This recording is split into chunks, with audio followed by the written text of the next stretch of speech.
This is part 2 of the 4-bit breadboard computer. As you can probably tell, it looks completely different, and that's because I decided to restart the build. But before you freak out, hear me out. Things were going well until I hit a major design flaw. In my rush to finish, I used the program counter as an accumulator. While the logic made sense at the time, I hadn't planned the layout carefully enough.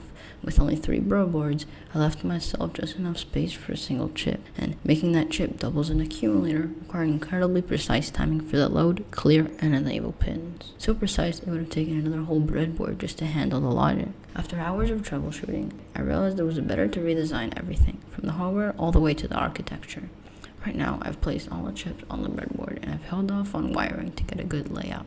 I also tried simulating design, but some features in the program counter chip were too complex to model accurately. Okay, hi, it's me from the future.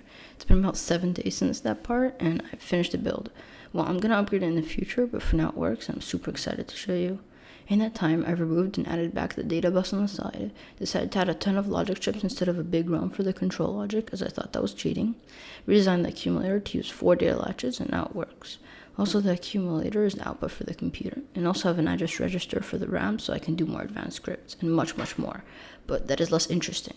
Let's get to the real juice of this thing. First of all, let's see my first reaction to it working. And I'll speed it up. Let's see. It's 12, 13, 14, 15, 0, and then it should halt. Alrighty, let's go. Okay, so now it's running an 8-line program right here.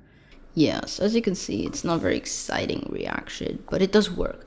And hopefully next time I'm going to have the computer work with more complex scripts. I plan on using paging. Anyways, goodbye for now, and I'll see you when I make the next computer progress update. Yeah.